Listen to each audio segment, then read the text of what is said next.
This is a very, very terrible crime. It's especially when it involves minors, which is absolutely horrible.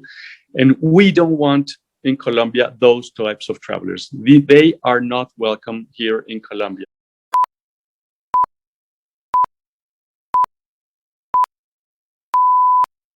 Hello there, and welcome to Wrong Ways Colombia Cast. Our guest for this episode is Colombia's Vice Minister for Tourism, Julián Guerrero Orozco, a man I interviewed back in October 2019 for my then Semana magazine podcast. Oh, how the world has changed since then. Thanks for joining us, Vice Minister. Now, when we spoke 16 months ago, foreign tourists were flocking to Colombia in record numbers. The sector was booming by all accounts. I'd go as far to say, although you probably won't agree with me, that it was easy being Vice Minister for Tourism. But fast forward to today, and it's an industry, both regionally and globally, suffering particularly badly due to coronavirus and the measures implemented in a bid to contain it. First of all, can you give us an idea of just how tough things have been this last year for those working in tourism here in Colombia?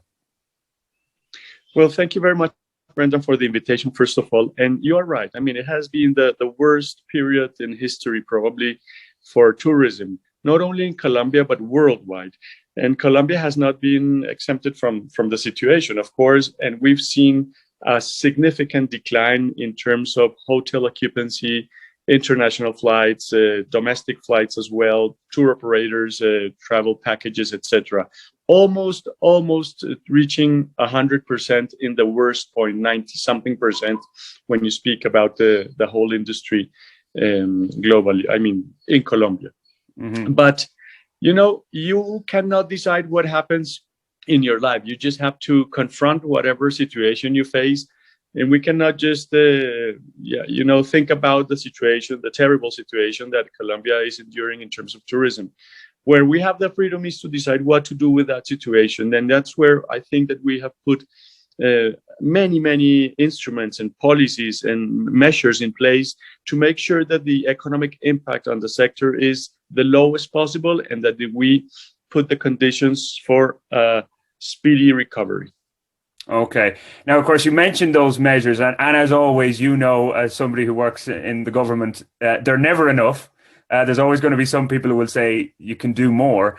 Now, I know NATO, Colombia's National Association for Travel Agencies and for tourism in general, has called for an extension of some of the employment subsidies and different things that you have had for the last few months. Are they going to be extended now? Because we're probably looking at certainly international travel not coming back in force for, I would say, at least another year. So are those measures going to be extended, or is that something you're still considering?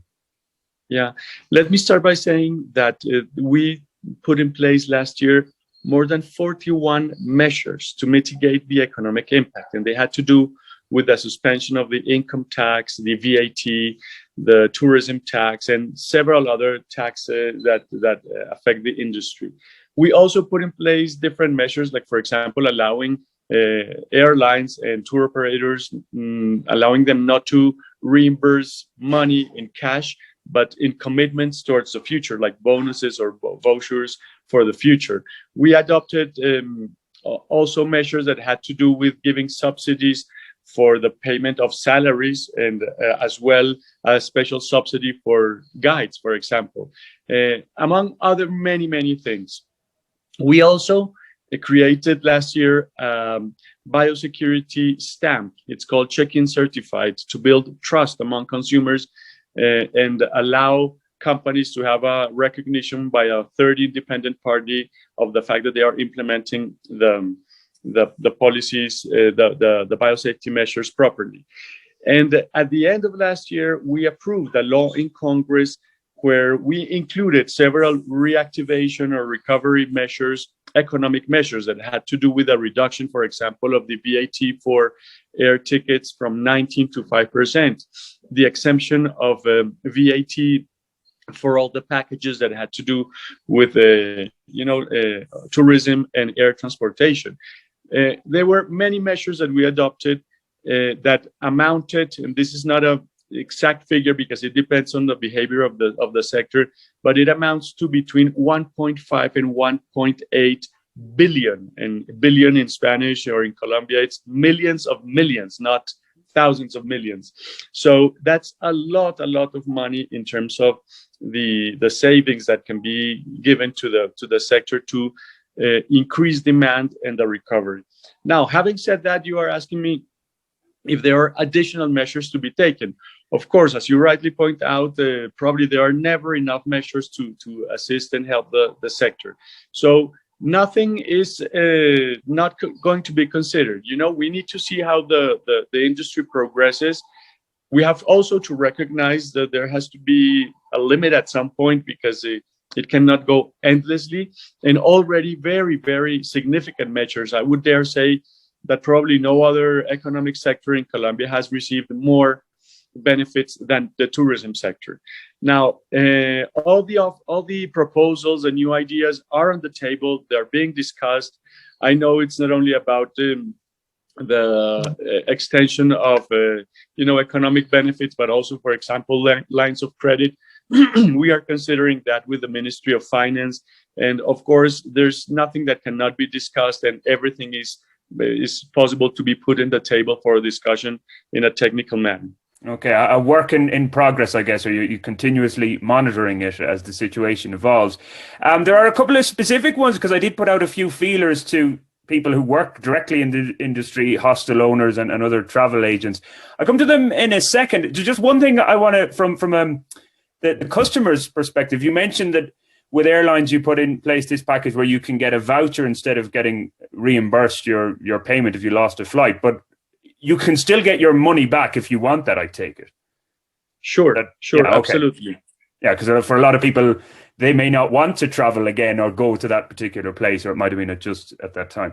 Okay, just some of the more specific ones. There was one hostel owner in Medellin, and he told me because he only has one employee, the employment assistance or salary assistance doesn't apply to him, and that he has had no measures. So he was telling me that it affects him as a smaller operator, and that the measures help more so the bigger operators. Is that something you're aware of in terms of if you only have one employee on your books that you won't get the assistance? Yeah, I mean, the different types of measures, be them the subsidy, be them tax suspension, or even preferential credit lines, apply to different types of operators. But the truth is that we have tried to cover a wide range of enterprises, being them like very small enterprises, probably as the one you mentioned, or big companies. But I have to say, I don't have the figures out of my head, but I have to say that most of the money has gone to the small and medium enterprises, because we recognize that they are the ones that need probably the most, and that they might have, for example, more difficulty in accessing credit. I don't know the particular case, and I would have to look at the individual case in specifically, but have no doubt that the measures were not adopted just to benefit the big companies. On the contrary, they were adopted to benefit the most vulnerable of all. Okay, another one that came in to me was from a hostel owner here, a popular hostel in La Candelaria in Bogota. He was saying that the impuesto de predial, which I guess is a property tax, is how we translate it into English, is being charged at the commercial rate, whereas they haven't had the commerce for the last year. So any chances of that being changed?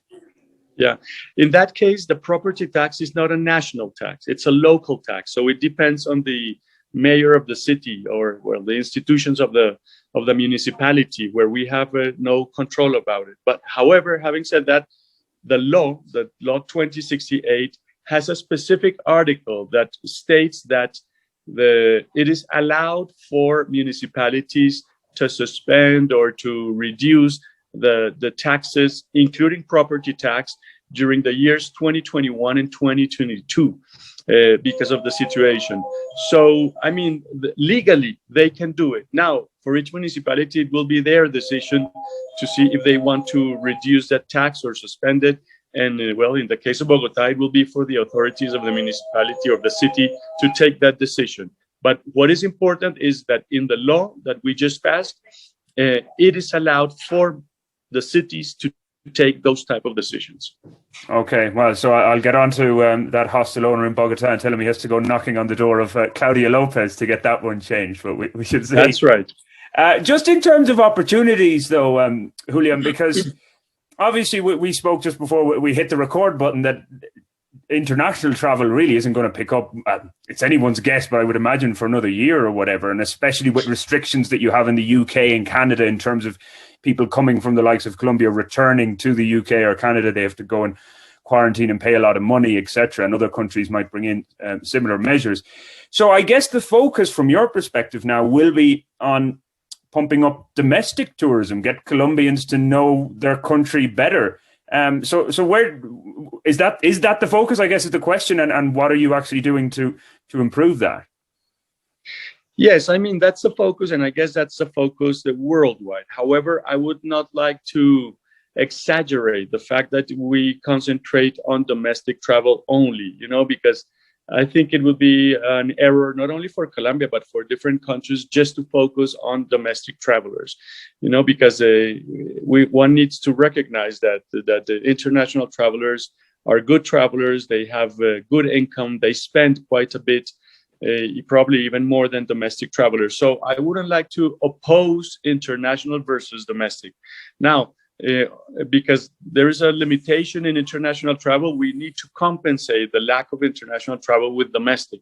But we also need not to disappear from the screen. We need not to disappear in the international sphere. And we have also been strengthening in a different way the presence, let's say, of Colombia internationally. For when the time comes, it's not like starting from scratch, but there's also a ground that has been gained in the process. Now, we have been strengthening domestic tourism, yes, of course, and we have been doing it several ways, mainly with the certification that I just spoke about, the biosecurity stamp.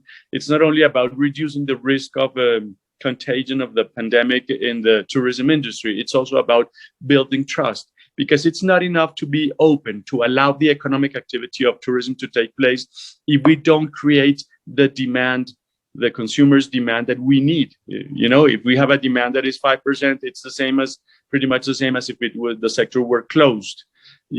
So we have done that with the biosecurity stamp, and we've also put very significant resources, almost double than the amount of resources that we normally allocate for domestic promotion, through the campaign of Yo Voy, with a specific, tailor-made campaign for the situation that's called Colombia sin ti no es Colombia. Colombia without you, it's not Colombia. Incentivizing, and you might have seen in the newspapers and television and the airports, this campaign going very strongly, again, to incentivize travel among Colombians. Have you got any feedback, though, in terms of confidence, Julian? Because there are a number of factors at play, but personally, and I know another few people similar to me, we haven't left the greater environs of Bogota in the last year. And I'm not in a vulnerable category, so I think anyway, for COVID. And it's just that the environment, the kind of atmosphere of, it seems like a chore to go traveling. Now, I know that's not the case because I have other friends who have traveled, but the confidence isn't there to kind of encourage people, for some people anyway, to get out there. Is that being reflected in numbers at the moment? Yeah, no, I think that the end of the year was, of course, not to the levels of 2019, but there was a progressive and increasing number of travelers throughout the country. And we saw hotel occupancy between 30 and 35%, which is, again, not the 57 that we had before, but not the 6% or less that we reached in the lowest point last year. In terms of domestic connectivity, we are around 96% of connectivity domestically. So pretty much all the air transportation that existed before the pandemic is again in place and active. Now, the occupancy of the planes might not be as high as the numbers were before, but that doesn't mean that there is a positive trend in that sense. Okay. A word, you mentioned it anyway, the air companies. Our friend Declan Ryan also wrote to me asking me, could I ask a few questions? He wanted your opinion on Viva Air's new hub in Medellín, a positive development for the country. Yeah, very positive. And think about that. They have, I think it's 3 new frequencies that they recently opened, maybe a week ago, I think. And you ask yourself, wow, I mean, yeah, new connectivity, new frequencies in the midst of the pandemic. And that's very, very good news. And I think that reflects the trust that airlines and companies have in the recovery of Colombia's tourism.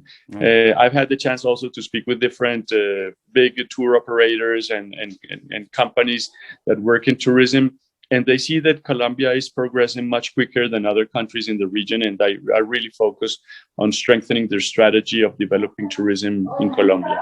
Yeah, well, I guess time will tell whether Declan Ryan's and Viver's decision to have more routes and things was the right decision at this time, but we shall see. Just want to bring it back to international travel, because on a lot of the foreign groups on Facebook where we have comments and all that, the people who visit here and expats, whatever, one of the issues has been the PCR test. Now, I know it's not just Colombia that requires this test, but the quick turnaround, the problems with it is another barrier to entry if people do want to come to the country, because it creates that little bit of a problem. But I mean, at the moment, are your hands tied with that due to the health protocols? Well, I think that Colombia has been more flexible than other countries that require the PCR to be taken in advance. There was a decision by a judge in Colombia that obliged for the test to be taken, but in the effort to try to not affect travel internationally, the test is allowed to be taken when you arrive in Colombia, or even you can spend a quarantine, but if you take the test, you can go in. So at the moment, you can fly without the PCR, and you can take the PCR test in Colombia. While you take it and have the results, you need to be isolated, but that is much, much more flexible than the requirements that many other countries have. Yeah, well, the UK, for one, like paying £1,750 to have a 10-day quarantine, it's very restrictive indeed. But yeah, I guess we just have to wait and see in terms of numbers if they do come in the months to follow. Just bringing it to other opportunities, because this is kind of cross-departmental, cross-ministries, I guess. But other developing or emerging market countries are looking at digital nomads as an area to tap into. Estonia, for example, I think has a decent program in place in terms of you pay for health insurance, etc. Here, in terms of visas, there are various types, but I don't know if there are any specific for digital nomads. Is that something you've discussed? I mean, I know it's not quite tourism, but it does bring in the numbers, and obviously more people that are coming here internationally to speak highly of the country. It's all positive news for you. So is that an area that you think Colombia could get into a little bit more so than they are currently? Yeah, I think so. I think that there is an opportunity there. I mean, I think we've all experienced the possibility of working away from the office, and that doesn't mean that you have to work from home. You can also work from a nice hostel or hotel or a very nice place. As long as you have connectivity, there should be no problem. I'm at the moment at my home, and I can work perfectly from here. So I think that there is a big opportunity, and Colombia can be very attractive for that. I am aware that several hostels have been adapting themselves to this type of new travelers, let's say. And again, we're working with the Ministry of Foreign Affairs, but we haven't made that speedy progress as much as we would have liked. But that's something that we need to look into. It's not that easy to create those types of visa. Actually, Colombia just over a year ago had simplified its visa system, and it has a lot of technical requirements, etc., to make sure that the system that you put in place is the appropriate one. But there is a big opportunity, no doubt, in trying to attract those types of travelers. Well, I think, Julián, I speak for many other foreigners here when I say maybe you could have a word with La Cancilleria. The system has been a little bit arbitrary of late since they made those changes. Kind of doesn't make a lot of sense. And then we've had some high profile cases of social media influencers going on and making a case, and then they get a visa decision overturned. Anyway, that's another story. I know it's not your area, but if you're having a word with La Cancilleria, maybe you can mention that. I do want to bring up another couple of points, non-COVID related. And this came from the hostel owner in Medellín, because the last time we spoke, as I mentioned at the top of the interview, was back in October 2019. And that very day, I went to Medellin for the first time since 2012. Actually, I returned. And one thing that really stuck out for me, Julian, and it was, well, I have to say it was rather intimidating. In Plaza Botero, the number of blatant, in the middle of the day at 2 or 3 o'clock in the afternoon, of prostitutes in the most popular square of Medellin. And the hostel owner in Medellin actually sent this to me as well in saying, it's a topic that you could raise with the minister in terms of, is it something, I'm guessing it's something you're aware of and something that you're not too happy about. I mean, Medellin has worked wonders. And we spoke about Medellin in our last interview in terms of Pablo Escobar tours and all that kind of negative tourism, if you want to call it that. But we talked about how its image has changed remarkably. But that, I have to say, Julian, like, I was really shocked. It really did take me back to go, wow, this is in the middle of a very popular tourist hotspot in the middle of the city. What are your thoughts on that? No, my thoughts is this is a very, very terrible crime. It's especially when it involves minors, which is absolutely horrible. And we don't want in Colombia those types of travelers. They are not welcome here in Colombia. There's nothing that we dislike more than that type of tourism. And we're working together with the police, and we have had several operatives of the police, and people have been captured, etc. But again, the effort that is made is, of course, not enough, because increasingly more people want to come for that reason. But we conduct operatives. We conduct also, we call them formalization brigades, where we talk to people and try to incentivize for this not to happen. It's quite difficult, and we also made a big effort in the new law, the tourism law, the 2068 law adopted last year, to include a reference about the prohibition to allow the stay of minors without their parents or their legal responsible. Not that this didn't exist before, because as I say, it's a crime. It's a crime, and you should be in prison if you do that with minors. Of course, it's different if they are overage. But there was no consequence in terms of tourism. So a hotel could just allow that. And if they capture somebody, it would be for the people that participated in that crime. But there was no consequence, for example, of the closure of the hotel. Now, with what we included in the law in December last year, there will be a consequence for that. And we're trying to strengthen the action between the police, the Fiscalía General de la Nación, the Industry and Commerce Superintendency as well, that has the inspection and control and vigilance over the operators of tourism, to try to reduce this as much as possible. But this is really a cancer that we need to fight more strongly. But you can be assured that we are not just sitting down with our hands crossed, not doing anything. We are. I think it's a huge problem, very difficult to manage and to attack and to combat, especially because there is no denounce. There's people that are involved in this industry, or the victims of the industry, they don't let the authorities know. And of course, there's the issue of victimization again, that you don't want to re-victimize people that have been victim of this crime. Submitting them to a legal process, etc., etc. It's quite difficult, but we are trying our best to combat this crime. Okay. Well, one simple thing, and it might be a little bit kind of belittling the problem, but the whole hostel owner in Medellin had said, like, on a practical level, just having maybe a tourism office in the likes of Plaza Botero, Parque Lleras, and with tourism police there 24/7. Might be one way to kind of deter the problem in some regards. I'm not sure if that happens. I mean, that can be one among many other, but I think, these are not just like incidental things that happen. These are criminal organizations that are dedicated to this activity. So it's not about just like somebody that improvised and say like, okay, I'm gonna do this for once to get some money. They are criminal organizations. And actually, a little bit over a year ago, we conducted an operation. And when I say we, it's the national police. And we were in Parque Lleras with the general prosecutor, with the mayor of Medellin, with the police.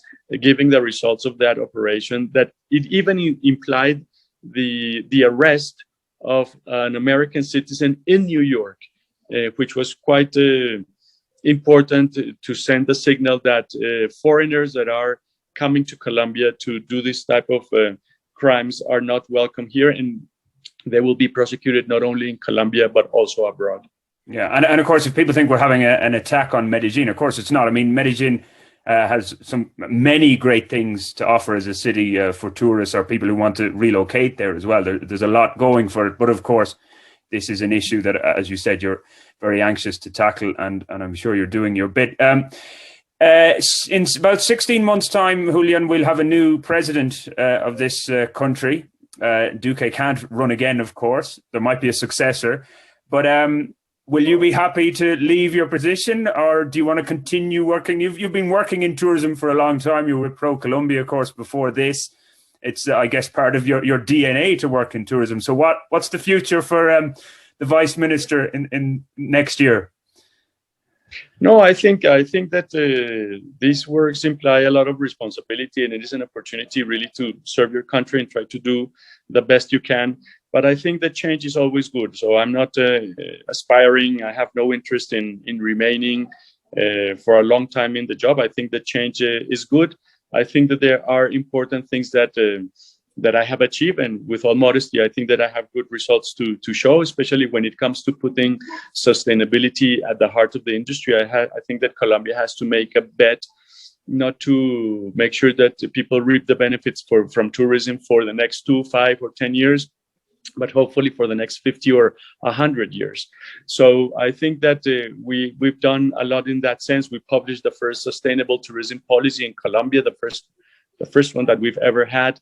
We published the illustrated training handbook for nature guides in Colombia, which is a really great publication that allows for a scientifically based interpretation of Colombia's natural patrimony.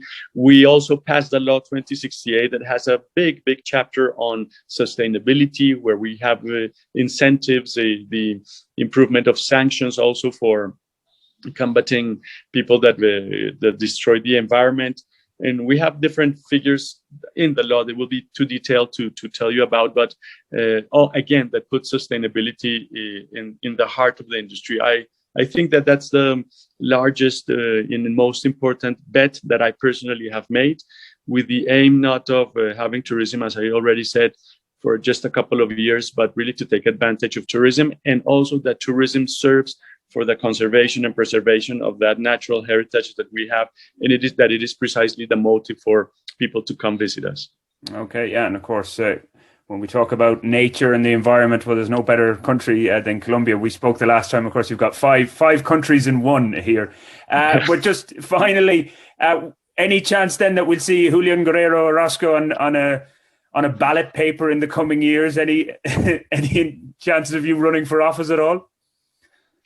Absolutely no. I will go back to my private endeavors. I would love, and I will stay working in tourism, in sustainable tourism, maybe through consultancy or maybe through my own business or something of that sort. But no, I think it's more than enough. I think I've worked in the public sector more than 20 years, 20 or 25 years. So I think that's about enough, and I will probably be doing other stuff. You've served your country well enough, so yeah, time for a little bit of a break. Look, Vice Minister for Tourism, Julián Guerrero Orozco, I appreciate you taking the time to join us here on Wrong Ways Colombia Cast. Remember, guys, if you want to get in touch with me on Twitter, you can, with the handle being @WWayCorrigan. But until the next time, ciao. Thank you, Brendan.